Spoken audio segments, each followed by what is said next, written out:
Assalamualaikum warahmatullahi wabarakatuh. Perkenalkan, saya Yunita Murniani Ibrahim, mahasiswi program Studi Teknik Komputer Universitas Negeri Makassar dengan NIM 2402105041. Pada kesempatan ini, saya akan mempresentasikan analisis studi kasus untuk tugas etika profesi dengan topik transfer data pribadi warga negara Indonesia ke Amerika Serikat dalam perjanjian dagang resiprokal Amerika Serikat.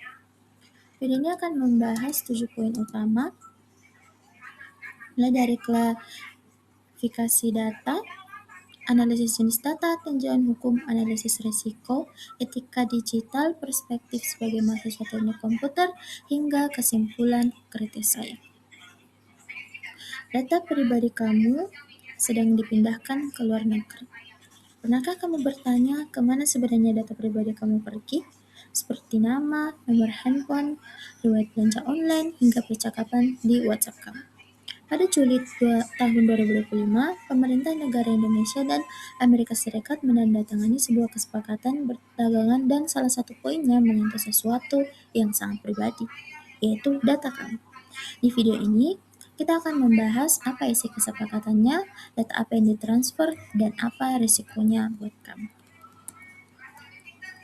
Berita yang menjadi dasar studi kasus ini bersumber dari BBC Indonesia yang mengangkat isu apakah Presiden Prabowo benar-benar menyetujui transfer data pribadi warga Indonesia ke Amerika Serikat.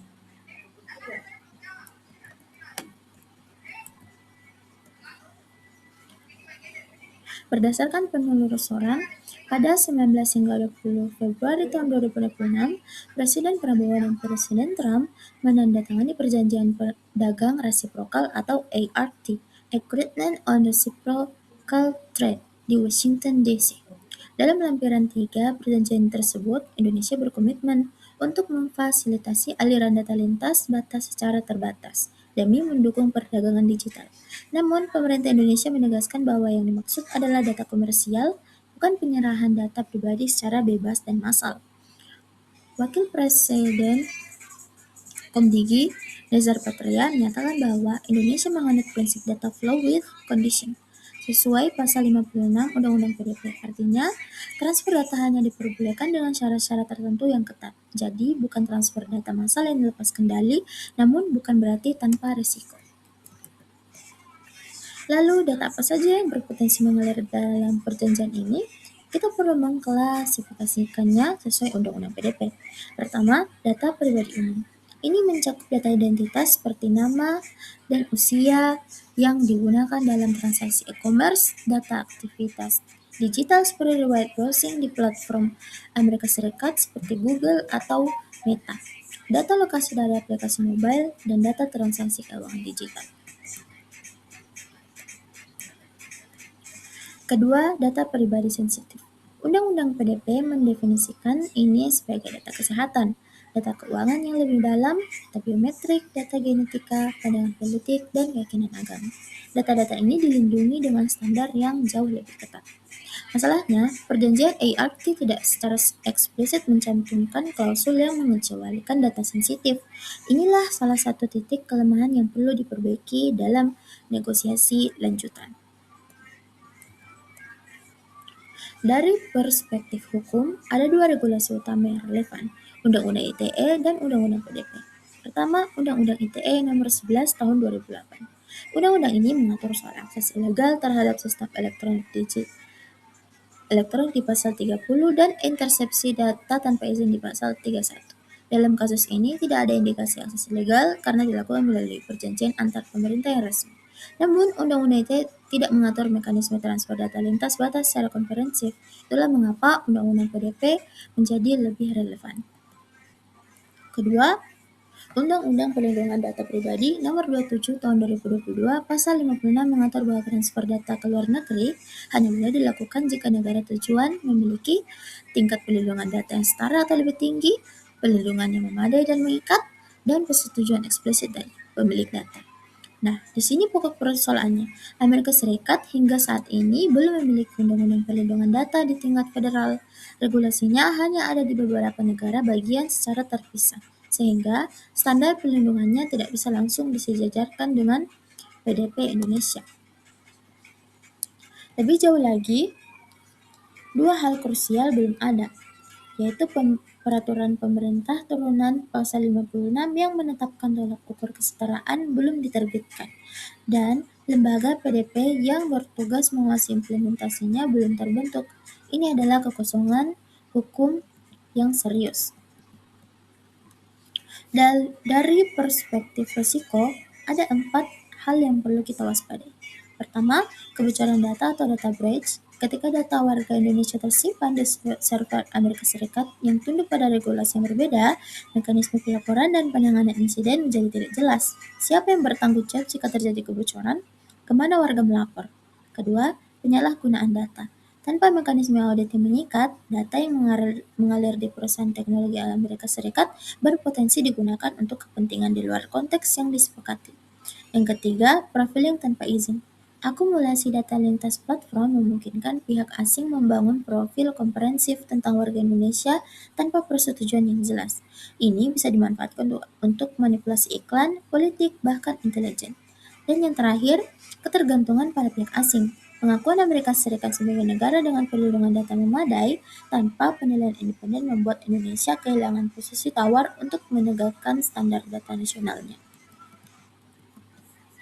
Dari sisi etika digital, ada 3 perspektif yang perlu kita bahas. Perspektif perusahaan teknologi global. Perusahaan seperti Google, Meta, dan Amazon secara etis wajib menerapkan prinsip privacy by design, membangun sistem yang melindungi privasi sejak tahap perancangan. Namun dalam praktiknya, ketika regulasi di negara asal lebih longgar, ada insentif struktural untuk mengeksploitasi data pengguna dari negara berkembang. Perspektif tanggung jawab pemerintah secara etis, pemerintah seharusnya menyelesaikan ekosistem hukum perlindungan data domestik terlebih dahulu sebelum membuat komitmen internasional. Menetapkan data warga sebagai objek negosiasi dagang sebelum infrastruktur pengawasannya siap adalah keputusan yang patut dipertanyakan. Perspektif hak yang kedua, perspektif hak privasi pengguna. Privasi adalah hak asasi. Warga berhak tahu data apa yang mengalir, kemana, dan untuk apa. Dalam perjanjian ini, aspek konsen dari warga belum diatur secara eksplisit. Ini berpotensi melanggar prinsip hak asasi manusia yang mendasar. Sebagai mahasiswa teknik komputer yang kelak akan menjadi software engineer atau data engineer, kasus ini memberikan saya pelajaran berharga tentang tanggung jawab teknis. Dalam mendesain sistem yang melindungi data pengguna, saya akan menerapkan prinsip privacy by design sejak tahap arsitektur, menggunakan enkripsi end-to-end dengan standar tinggi, menetapkan prinsip data minimization, yakni hanya mengumpulkan data yang benar-benar diperlukan, dan membangun sistem manajemen konsen yang granular agar pengguna bisa mengontrol datanya sendiri. Untuk mengatur data lintas negara, saya akan menggunakan standar Constructual Clauses atau SCC sebagai landasan hukum, menerapkan data residency rules berdasarkan regulasi negara asal pengguna, dan merancang arsitektur yang memisahkan data berdasarkan tingkat sensitivitasnya secara otomatis. Untuk mencegah kebocoran, saya akan menerapkan Zero Trust arsitektur, tidak ada entitas yang dipercaya secara default. Selain itu, penetration learning untuk mendeteksi pola akses yang mencurigakan secara real-time. Intinya, sebagai engineer, kita punya tanggung jawab etis untuk tidak hanya membangun sistem yang berfungsi, tapi juga melindungi hak pengguna. Berdasarkan analisis saya, kasus transfer data warga negara Indonesia ke Amerika Serikat ini adalah kombinasi dari 3 dimensi sekaligus. Pertama, terdapat potensi pelanggaran prosedural. Komitmen dibuat sebelum lembaga PDP terbentuk dan sebelum peraturan pelaksana Undang-Undang PDP lengkap. Kedua, ini adalah risiko nyata dari globalisasi digital yang harus dikelola dengan cermat, bukan dihindari sepenuhnya. Ketiga, sebagian dari polemik ini memang merupakan kesalahpahaman publik yang dipicu kurangnya komunikasi pemerintah. Solusinya yaitu segera bentuk lembaga PDP, terbitkan peraturan pelaksanaan Undang-Undang PDP secara lengkap, dan bangun mekanisme redress yang dapat diakses warga. Karena kedaulatan data adalah bagian dari kedaulatan negara, dan sebagai generasi teknik, tanggung jawab itu ada di tangan kita. Demikian dari saya. Jika ada kesalahan dalam kata, mohon dimaafkan. Wassalamualaikum warahmatullahi wabarakatuh.